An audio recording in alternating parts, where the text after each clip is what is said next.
Well, what an honor to be here tonight, and our daughter just got married in August, and this is the next wedding, where you've got your whole family here.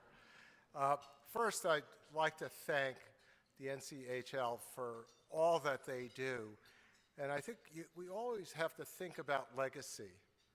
And Gail Warden, I think, is the person that kind of brought healthcare administration into the 2.0 version, and really did it. And I think we really owe it to him for all that he's done for us.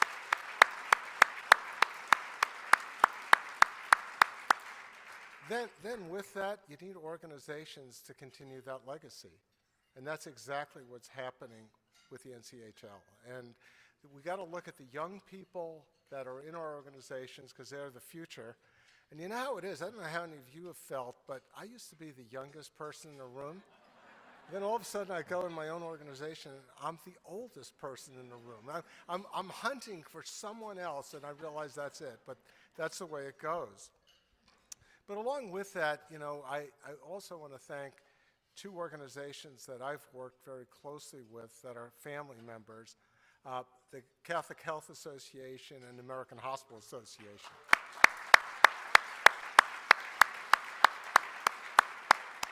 I have to say, in these turbulent times, are they turbulent? I think they're turbulent. They are a kind of a real sense of stability that we have for all of us in healthcare. And I think without both of them, we would not be where we are today. So I have to say that to me is a stabilizer for all of us, and they really need our support now more than ever. The other groups that I've got, like at any wedding, you got to bring the family with you. And I've got a few tables here that represent my board, my sponsors, and my management. And all of you know that are in leadership, it's all about them. We have really very little to do. We don't tell anyone that, but they have been absolutely wonderful. And to have a group of boards and sponsors that are behind you every way is something that you can't put a price tag on. So thank you to...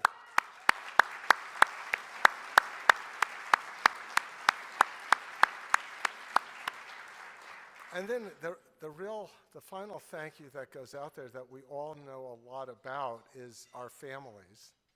So you've heard about my warrior that's been with me for 41 years of putting up with me, but also the kids and their husbands that are now part of the family, part of all of this. I think they're the mainstay behind us all that makes it. So thank you to my family for putting up with me.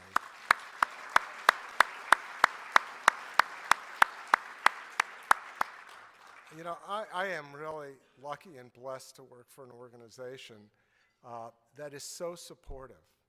And I always say, when I'm on Wall Street, you know how those bond raters are looking at us for any excuse to downgrade us. I figure, how am I going to appeal to this group? So I always start out with a question. I said, name another 175-year-old company that's worth $25 billion that was started by a group of women.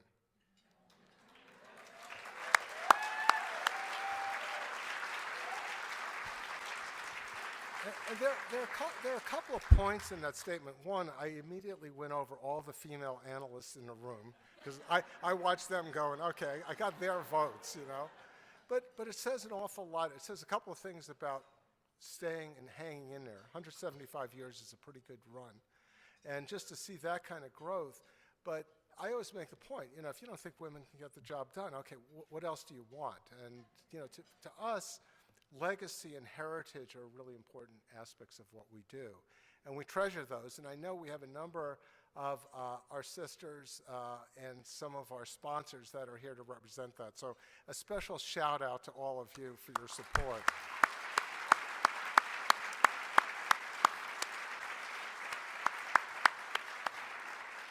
What I say about our organization is that, when people say, give me a soundbite about who you guys are. And I say it's real simple. We sit at the intersection of innovation and compassion. We sit at the intersection of innovation and compassion. And if you heard our core values from John, Probably the most important core value that we talk about is compassion. But people don't want just compassionate care, they want compassion with innovation.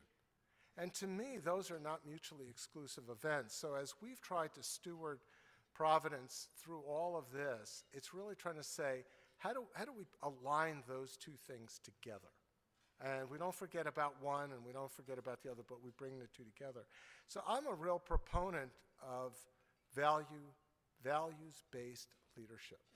And it's really simple, you know. I keep those 5 values on my desk. I keep some of the words of the Sisters of St. Joseph and the Sisters of Providence, and I've got it all there. And if I just follow that blueprint, we're going to be okay. Now, I think this is a time in this era that we live in, 2019, to talk about values-based leadership, because sometimes, I don't know, it's lacking. Have you guys noticed that somewhere?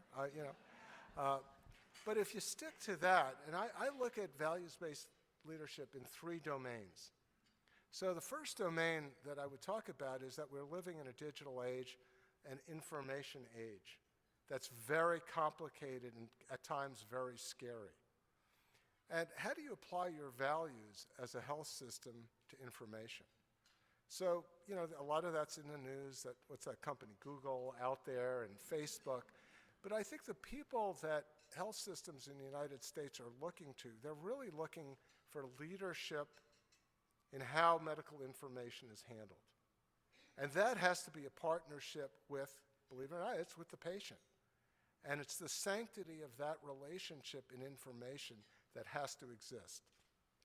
So that's just following our values, right? You know, if we're going to look at how we use information, we got to use information based on the values that we have and how we ourselves would want our information treated. So as we look at that, and a number of us in health systems are starting to say we need to get together to do it ourselves and not have it done to us. So I think that sense of coalition, of bringing together health systems for what I would say good, not evil, to really do the right thing is really important. I think one of the best examples was the leadership that the health systems had in creating Civica RX. Generic drugs, drug shortages. Well, instead of just whining about it, we kind of got together and said, let's do something about it. And to me, that's an example of using your values and letting those guide what's right and wrong as you go forward. So that sense of coalition and bringing groups together, and I think the spirit of Gail Warden is bring everyone together to do the right thing. When people ask me and say, do we have competitors?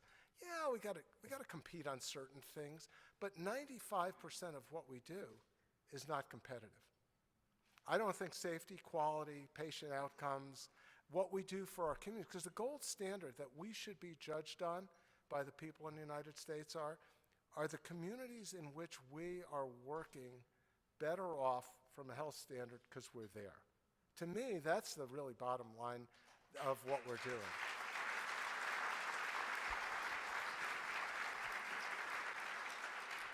The other area that I think values and leadership come in is how we look at our workforce. And I know today, I was there for part of the program today, and it was all about that. Because if we don't think it's about our people, forget about it. It's, you know, we're well over 50% of our budgets are our people, but we can't do what we do unless it's our people. So first, the shout out goes to our frontline folks. And in our organization, we ban the word employee. Every one of our 120,000 people are called caregivers. Because in a sense, everyone in our organization and all of our organizations are caregivers as they go forward. The other word that we abolished is the beautiful word middle management, that we all aspire to be part of. And what we call our middle managers, they're our core leaders. Because those are the people that actually do the work. Those of us, we just get to make speeches and kind of do all of that. But those are the people that actually make the organization move. So we call our about 2,000 to 3,000 folks our core leaders. And we celebrate them as the folks that are moving the organization along. When we look at the folks that, I try to remind, I've been a physician for over 40 years, I do try to remind my senior team occasionally that actually what we do for a living is take care of patients. Sometimes, I don't know any of you have that experience, you're sitting in the boardroom and you kind of forget that what we do is actually we take care of one patient, one family every time. And, they always talk about the airline industry. Oh, we got to get the takeoff and landings. And I said, well, in healthcare, in our organizations, we do about 30,000 of those a day. And a takeoff and landing is the visit to the NICU this morning. It's the surgery. It's the home visit that someone made. And if you think about each of those episodes of care, it's the most important event in that family or individual's life. And we treat it that way, but we got to get them right all the time. And that's a challenge that we deal with.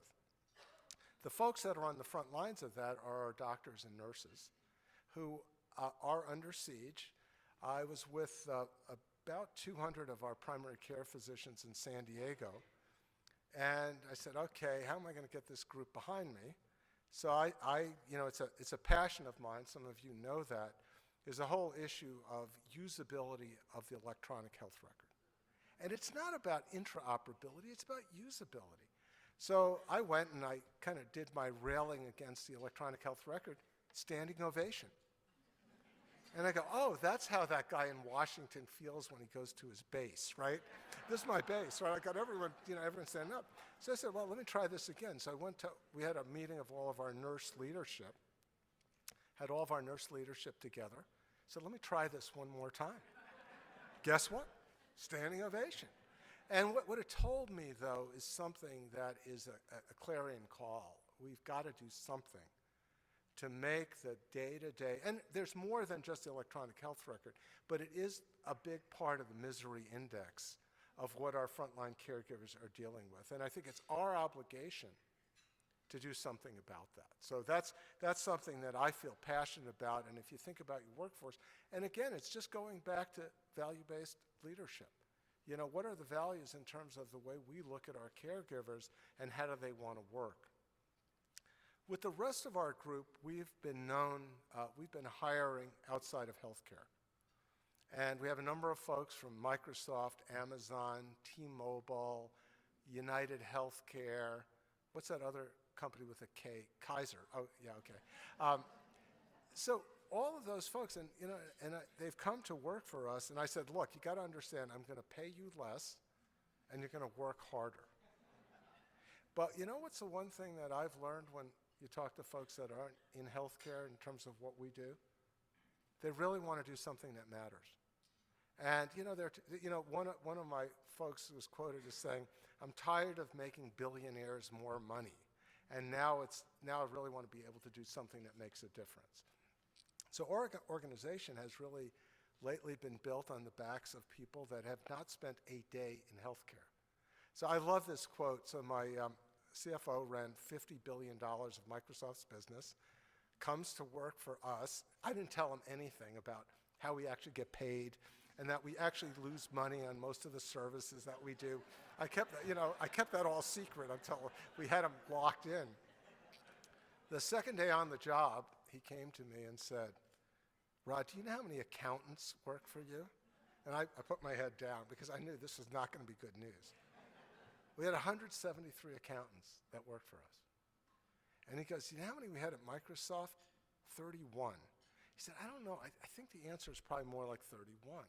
But I think we were talking a lot today at the conference about this change in our workforce. And, I keep reminding people, we're not an accounting shop. We're a health organization. We actually take care of people. So it's our obligation to make our business work. And then one of the things Venkat has been working on is how do we kind of re-energize the business side of what we do, really in order to create more to give back to our communities and patients. That's really what it comes down to. But I've learned a lot, and Aaron Martin, who's our Chief Digital Officer, who we hired now 7 years ago. And Aaron has kind of brought the Amazon culture. When he saw how we take care of our patients, AKA our customers, He was breaking out in a sweat. He said, you guys are doing everything you possibly can do to convince people not to come to your health system. So, he had to kind of get over all of that, but he really taught us what it's like to be really patient-centric and really think about all of those aspects of it.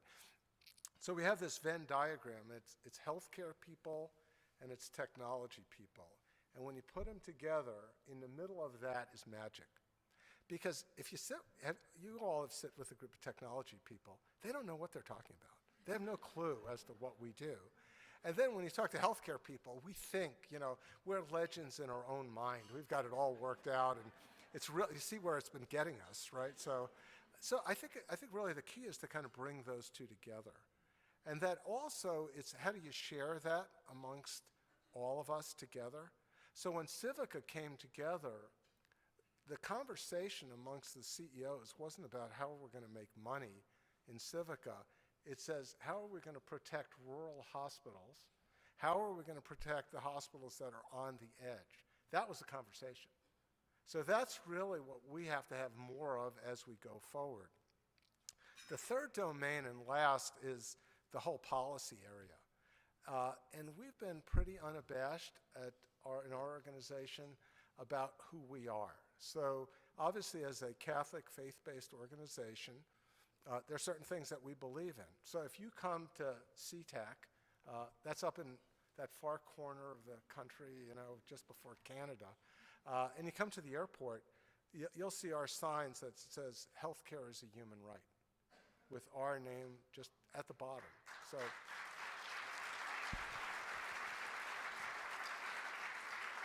what we've said is that's what we're going to stand on. And I think everyone in our organizations feels the same way. We're just not afraid to say it.